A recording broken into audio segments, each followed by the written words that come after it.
Guys, inimil ako ni YouTube. Sabi, kapag hindi raw ako nag-content within 30 days, matatanggal ako sa YouTube partnership.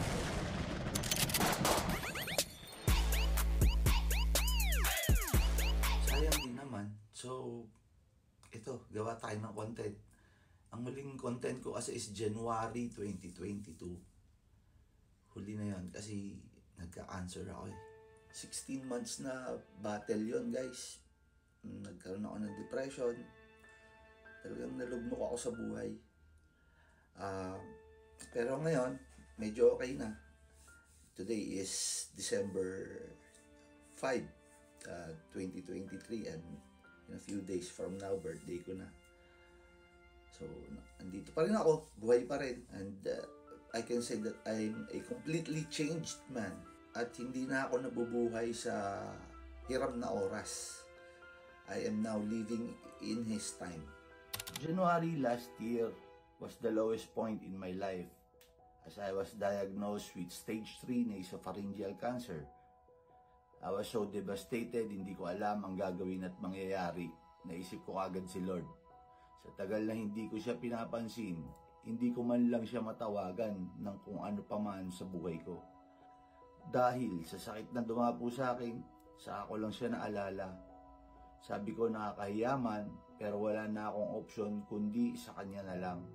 Sunod-sunod pa na devastation ang dumating sa buhay ko. June of the same year, my daughter who just turned 18, umalis sa bahay and chose to leave me, sumama sa ibang tao sa gitna ng aking karamdaman. Sobrang sakit.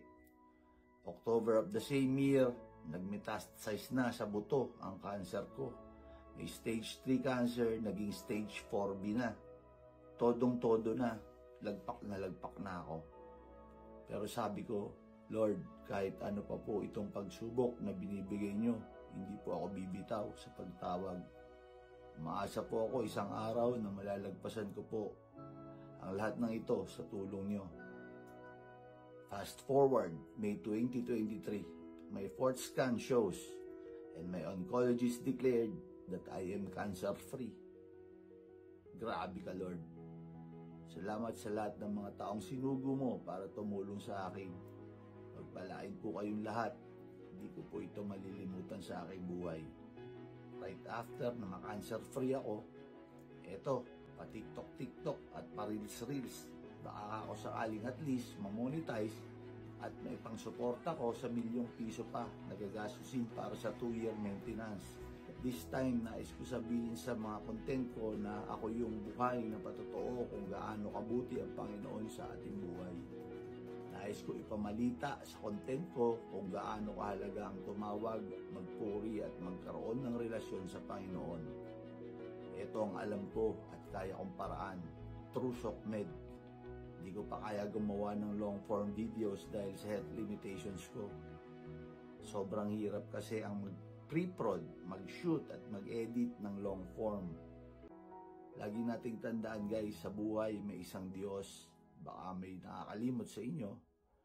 Sa lahat ng hirap at sakit, nandiyan siya para magbigay ng solusyon. Alam niyo ngayon, ayoko nang mabuhay para sa sarili ko. Gusto ko na lang mabuhay sa gabay ng Panginoon at sa kung ano man ang kalooban niya. Kapag tayo'y namatay, sa puntod natin may ipapatong na lapida. Meron doon 2 petsa. Yung araw ng ating kapanganakan at yung araw ng ating kamatayan. Yung araw ng ating simula, yung araw ng ating katapusan. Sa gitna nun, may dash. Yun yung pinaka-makabuluhan. Nandoon yung mga desisyon natin sa buhay. Nandoon yung mga pinili natin sa buhay. Nandoon yung ating tagumpay at kabiguan. Nandoon yung ating mga kasiyahan at yung ating mga kalungkutan. Nandoon yung sarap at hirap. Nandoon yung sigla at sakit. At higit sa lahat, nandoon yung kung paano natin pinaglingkuran ang ating Panginoong Diyos. Tuloy lang ang buhay, guys. So, work tayo, tapos family, gano'n.